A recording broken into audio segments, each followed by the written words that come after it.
की शुरुआत होती है एक सुनसान मार्केट से, जहां हम एक फैमिली को देखते हैं जो बिल्कुल चुपचाप खामोशी से जरूरत का सामान इकट्ठा कर रही होती है। ये लोग इतने ज्यादा डरे हुए थे कि एक दूसरे से बात तक नहीं कर पा रहे थे, बस इशारों से एक दूसरे को समझा रहे थे। आखिर कुछ तो था जो उन्हें बिल्कुल खामोश रहने पर मजबूर कर रहा था। इस फैमिली का लीडर है ली और उसकी वाइफ का नाम एवलिन है। यहाँ उनकी बड़ी बेटी रीगन जो बचपन से सुन नहीं सकती थी, और उनके दो बेटे मार्कस और बो होता है। बो उम्र में छोटा होता है, इसीलिए वो ज्यादा चीजें नहीं समझ पाता। वो ऊपर अलमारी में एक टॉय रॉकेट देख लेता है। जैसे ही वो रॉकेट को उठाने वाला होता है तो वो रॉकेट उसके हाथ से छूटकर नीचे गिरता है। ये देखकर सबके गले में सांसें अटक जाती हैं। लेकिन ऐन वक्त पर रीगन जल्दी से उस टॉय रॉकेट को कैच कर लेती है और सबकी जान बचा लेती है। ली सबको इशारों में समझाता है कि शाम होने वाली है, हमें जल्द से जल्द घर लौटना होगा, नहीं तो हम खतरे में पड़ सकते हैं। तभी इनका 4 साल का बेटा वही टॉय रॉकेट फिर से उठा लाया। उसे देखकर सभी दहशत में आ गए, क्योंकि ये रॉकेट बैटरी से चलने वाला था, जिसे ऑन करते ही शोर मच सकता था। ली अपने बेटे के हाथ से वो रॉकेट लेके उसकी बैटरी निकालकर टेबल पर रख देता है। इसके बाद वो सभी घर के लिए निकलने लगे,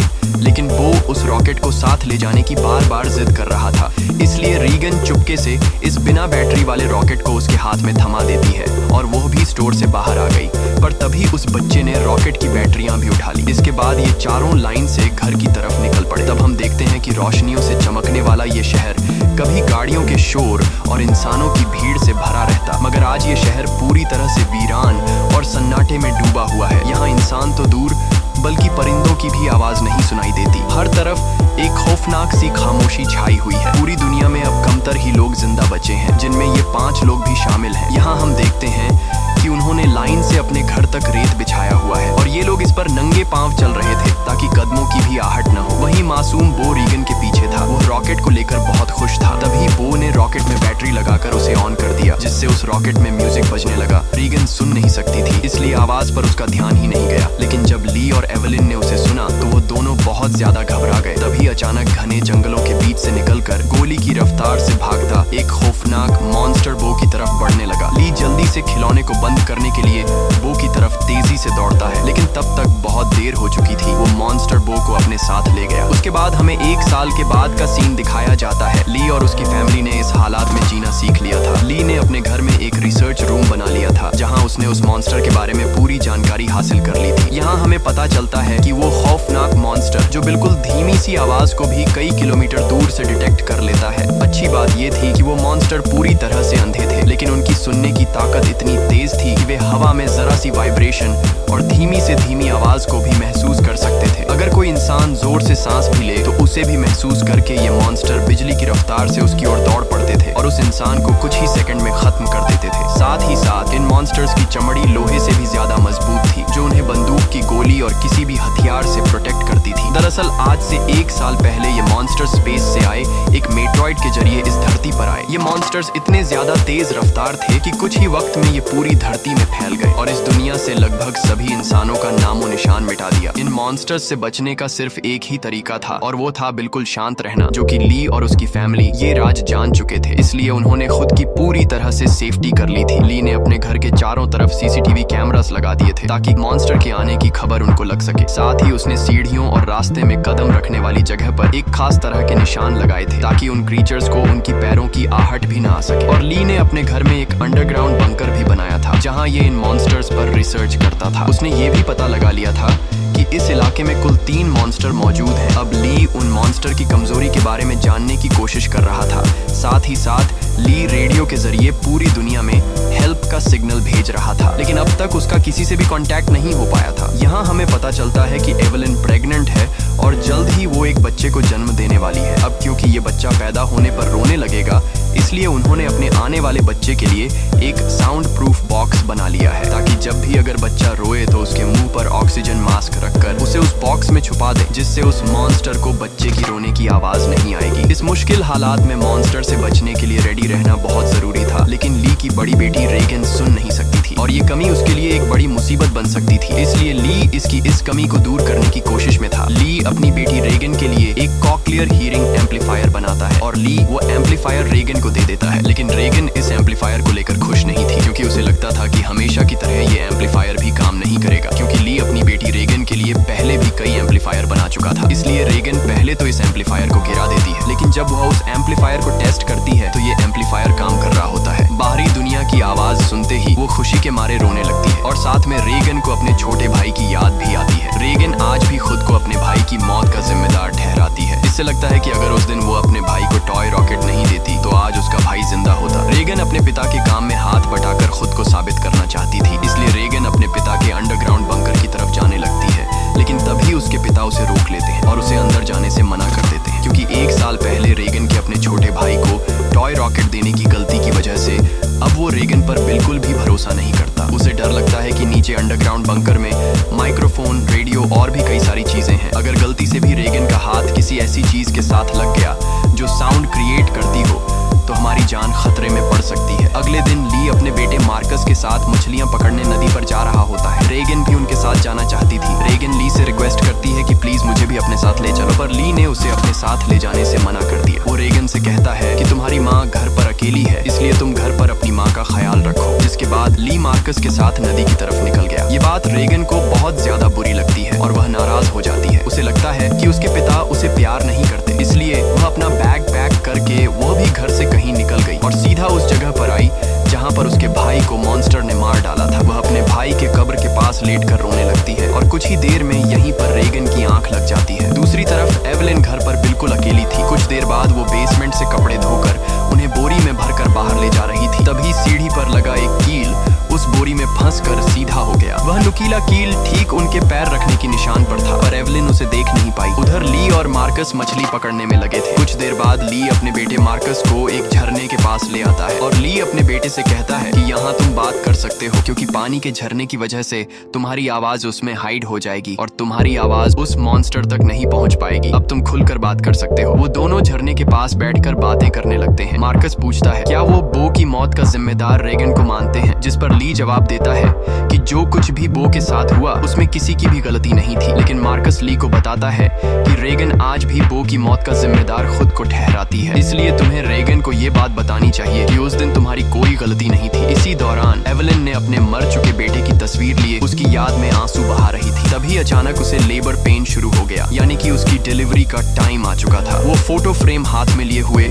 जल्दी से बेसमेंट की तरफ जाने लगी, पर तभी सीढ़ियों से नीचे उतरने की जल्दी में उसका पैर उस नुकीले कील पर धंस गया। एवलिन दर्द से तड़प उठी और उसने अपने मुंह से आवाज नहीं निकाली, लेकिन उसके हाथ से उसके बेटे का फोटो फ्रेम छूट गया और तेज आवाज के साथ नीचे गिरकर टूट जाता है। एवलिन ने जैसे तैसे करके अपने पैर को खींचकर उस कील से बाहर निकाला। इस दौरान उसे इतनी तकलीफ हुई कि उसका चेहरा पूरी तरह से लाल हो गया, लेकिन वो खुद पर काबू रखते हुए अपने मुंह से आह तक नहीं निकालती, क्योंकि उसे पता था कि आवाज निकालने का मतलब अपनी मौत को दावत देना है। वो लंगड़ाती हुई नीचे आकर लाइट का स्विच ऑन करती है, जिससे बाहर रेड लाइट जल पड़ी। अब वो वापस ऊपर की तरफ लौटने लगी, पर तभी उसने कुछ देखा जिससे उसके गले में सांस अटक गई। असल में वो मॉन्स्टर उसके घर तक पहुंच चुका था। दरअसल जब एवलिन के हाथ से वो फोटो फ्रेम गिर गया था तो उस आवाज को मॉन्स्टर ने सुन लिया था। डर से कांपती एवलिन दीवार के पीछे छिप गई। दूसरी तरफ ली और मार्कस मछलियां पकड़कर घर वापस लौट रहे थे। तभी दूर से उन्होंने देखा कि घर के चारों ओर रेड लाइट जल रही है। ली समझ गया कि एवलिन खतरे में है। वह तुरंत घर की तरफ भागा। उधर बेसमेंट में छिपी एवलिन डर के मारे कांप रही थी और वो मॉन्स्टर उसे घर के हर एक कोने में ढूंढ रहा था। तभी एवलिन को बेसमेंट में एक टाइमर मिला। यहाँ एवलिन समझदारी से काम लेते हुए उस टाइमर में कुछ सेकंड्स का टाइम सेट करके उसे एक कोने में रख देती है और जल्दी से एक दूसरे कोने में आकर चुप जाती है। इतने में वो मॉन्स्टर वहाँ हलचल महसूस कर लेता है और वो धीरे धीरे उस हलचल वाली जगह की तरफ बढ़ने लगा। वो एवलिन के काफी करीब था। एक तो एवलिन को लेबर पेन हो रहा था और दूसरा उस मॉन्स्टर का डर था, लेकिन एवलिन अपने आप को पूरी तरह से कंट्रोल करके बिल्कुल चुपचाप बैठ जाती है। तभी टाइमर में अलार्म बजा, जिसे सुनते ही वो मॉन्स्टर तेजी से उस डायरेक्शन में भागा। मौके का फायदा उठाते हुए एवलिन जल्दी से अंडरग्राउंड बेसमेंट से बाहर निकली, और वो जैसे ही मेन डोर से बाहर निकलने वाली थी तो उसने देखा कि एक और मॉन्स्टर घर के बाहर यहाँ वहाँ घूम रहा है, इसलिए एवलिन वहीं पर दीवार के साथ छिप गई। उधर ली मार्कस के साथ दूर से ये सब कुछ देख रहा था। ली समझ गया कि अगर मैं अपनी बीवी को बचाने के लिए घर पर जाऊंगा तो मैं अपनी बीवी को बचाने के बजाय हम दोनों की जान जा सकती है, क्योंकि उस मॉन्स्टर की बॉडी इतनी सख्त है कि उसे बंदूक से मार पाना इम्पॉसिबल है। इसलिए वह अपने पहले से बनाए हुए एक प्लान पर काम करने लगा। ली ने जल्दी से मार्कस को टॉर्च दिया और उसे जल्दी फ्लेयर रॉकेट चलाने को कहा, जो उन्होंने घर से दूर एक जगह पर पहले ही वहां सेट कर रखे थे। जिसके बाद मार्कस तेजी से रॉकेट की तरफ भाग निकला। दूसरी तरफ एवलिन ऊपरी मंजिल में मौजूद बाथ टब में भाग आई थी। वह बहुत ज्यादा तकलीफ में थी। अब वह और ज्यादा देर तक बच्चे को रोक नहीं सकती थी। वह बस बच्चे को जन्म देने ही वाली थी कि उसकी सिसकियों की आवाज को महसूस करता हुआ वो मॉन्स्टर बाथरूम के करीब आ चुका था। एवलिन को समझ आ चुका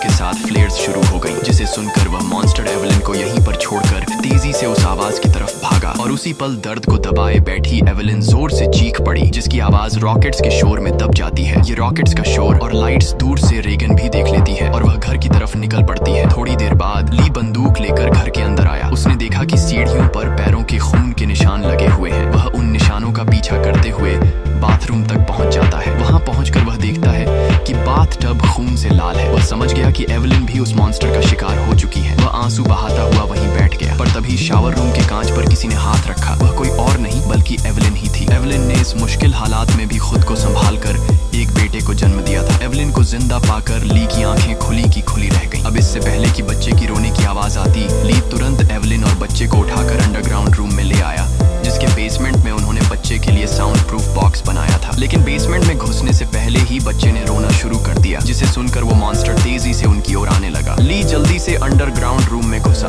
और दरवाजे को एक मोटे मैट्रेस से ढक दिया। ली ने फौरन बच्चे के मुंह पर ऑक्सीजन मास्क लगाया और उसे बॉक्स में बंद कर दिया, जिससे उसके रोने की आवाज बंद हो गई। तब जाकर उन दोनों ने राहत की सांस ली। यहाँ ली अपनी वाइफ एवेलिन को बताता है कि मैं इन क्रीचर्स की कमजोरी जान चुका हूँ। अब जल्द उनके लिए मैं एक औजार तैयार करने वाला हूँ, जिससे ये क्रीचर्स हमारा कुछ नहीं बिगाड़ पाएंगे। इसी दौरान दूसरी ओर रेगन भी घर लौट रही थी। तभी उसे खेतों के बीच एक लाइट जलती हुई नजर आई। रेगन जल्दी से उस लाइट के पास आने लगी, लेकिन वह इस बात से अनजान थी कि एक मॉन्स्टर उसकी कदमों की आहट से उसके पीछे चलता आ रहा था। जैसे ही वह मॉन्स्टर रेगन को मारने के लिए उसके काफी करीब आया, तभी अचानक रेगन की कान की मशीन से एक नुकीली और तेज फ्रीक्वेंसी निकलने लगी। इस नुकीली आवाज से वो मॉन्स्टर तड़पने लग जाता है, जैसे ये आवाज उस मॉन्स्टर के कान के अंदर सुई की तरह चुभ रही हो। इस आवाज को ये मॉन्स्टर ज्यादा देर तक बर्दाश्त नहीं कर पाता और जल्दी वहां से भाग गया।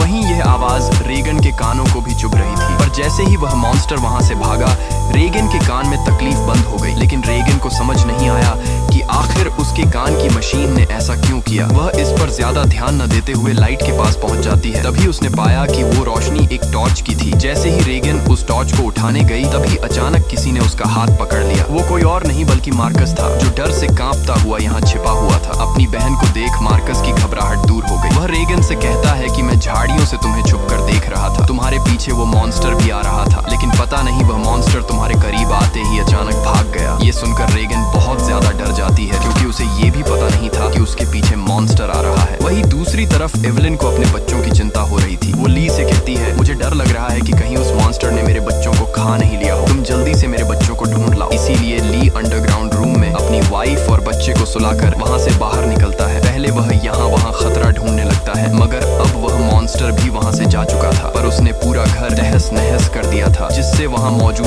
पानी का एक पाइप भी टूट गया था और पानी सीधा नीचे अंडरग्राउंड रूम में जा रहा था। लेकिन ली का इस पर ध्यान नहीं गया और वह बच्चों को ढूंढने खेतों की ओर निकल पड़ा। इस दौरान उधर मार्कस और रेगन अनाज रखने वाली टंकी के ऊपर छिपे हुए थे और आग लगा लेते हैं, ताकि इस आग को देखकर उनके पिता यहाँ आ जाए। ली भी अपने बच्चों को यहाँ वहाँ ढूंढने लगता है। कुछ देर बाद पानी के शोर से एवेलिन की आंख खुल जाती है। उसने देखा कि पूरा बेसमेंट पानी से भर चुका था। पानी ऊपर से झरने की तरह बहकर नीचे आ रहा था। इतने में एवेलिन की नजर अपने बच्चे की बॉक्स पर पड़ी। वह बॉक्स खुला हुआ था, पर वहाँ से बच्चे की जरा सी भी आवाज नहीं आ रही थी। एवेलिन जैसे ही बॉक्स के पास जाने लगी, तभी उसे बॉक्स के पास ही सामने से एक मॉन्स्टर नजर आया। उसे देखकर एवेलिन बहुत ज्यादा घबरा गई। एवेलिन को लगा कि शायद मॉन्स्टर ने उसके बच्चे को खा लिया है, क्योंकि एवेलिन को वह बॉक्स तो नजर आ रहा था, लेकिन वह बॉक्स उससे काफी दूर था, इसलिए वह बॉक्स के अंदर देख नहीं सकती थी कि बच्चा अभी भी जिंदा है या फिर मॉन्स्टर ने उसे खा लिया। इसलिए वह धीरे धीरे बॉक्स की तरफ बढ़ने लगी। तभी वो मॉन्स्टर भी पानी में उतर जाता है। लेकिन एवेलिन जब बॉक्स के करीब पहुंची तो उसने देखा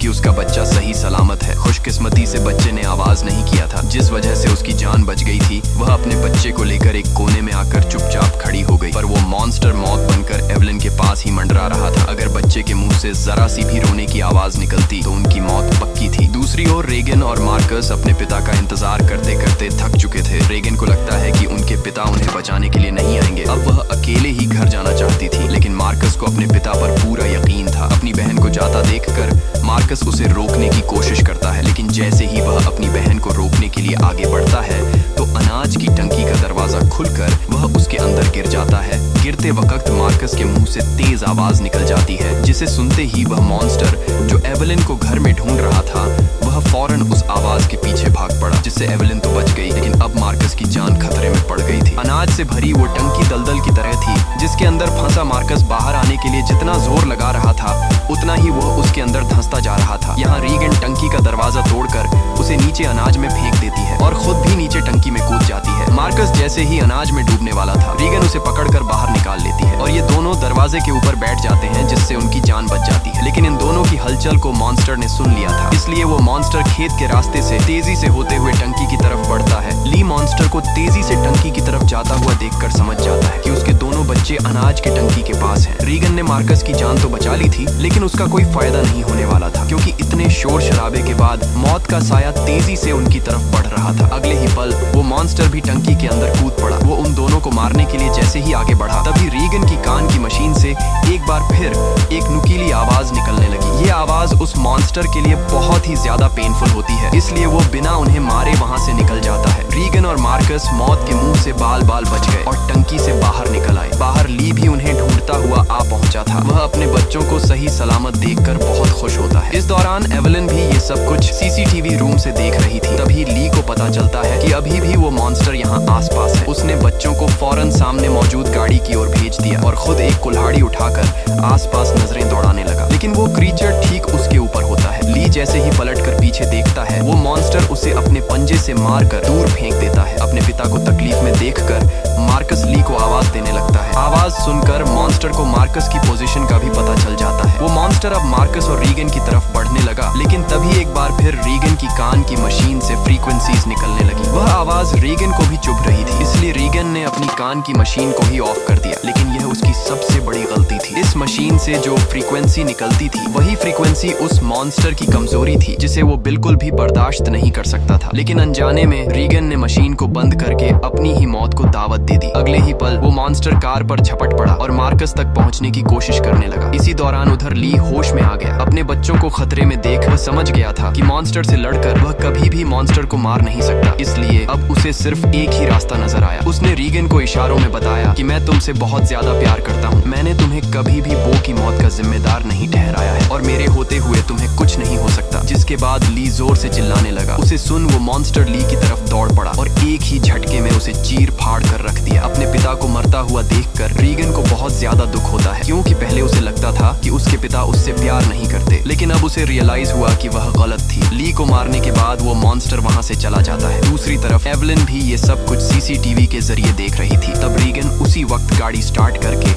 अपने भाई के साथ घर आ पहुंचती है। एवलिन ने अपने बच्चों को सही सलामत देखते ही सीने से लगा लिया। तभी एवलिन ने देखा कि वो मॉन्स्टर एक बार फिर से उनकी तरफ आ रहा है। इसके बाद ये लोग जल्दी से घर के अंदर चले जाते हैं, जहाँ मार्कस और रीगन अपने छोटे भाई को देखते हैं। रीगन देखती है कि उसके फादर उसके कोक्लियर इम्प्लांट के लिए कितनी मेहनत कर रहे थे। अब वो अपने फादर को बहुत ज्यादा मिस करने लगती है। कुछ देर बाद वह मॉन्स्टर उनके घर घुस आया। एवलिन यहाँ बंदूक तान कर उसके सामने खड़ी हो गई। एवलिन के पास बंदूक तो थी, पर वह जानती थी कि उसकी गोली उस मॉन्स्टर की मोटी खाल का कुछ नहीं बिगाड़ सकती, इसलिए अब उन्हें अपनी मौत अपनी आंखों के सामने नजर आ रही थी। लेकिन जैसे ही ये मॉन्स्टर उन लोगों को मारने के लिए आगे बढ़ा, तभी अचानक रीगन के कान में तकलीफ होने लगी। लेकिन दूसरी तरफ उसने देखा कि वो मॉन्स्टर भी अचानक तड़पने लगा। यानी जैसे ही रीगन के कानों में तकलीफ शुरू हुई, तभी दूसरी तरफ वो मॉन्स्टर भी उससे कई गुना ज्यादा तकलीफ महसूस करने लगा। रीगन समझ जाती है कि उसके कान में लगी मशीन जो उसके पिता ने बनाई थी, उसका इस मॉन्स्टर के साथ कोई कनेक्शन है। तभी रीगन का ध्यान अपने पिता के रिसर्च पर गया, जिससे रीगन को पता चला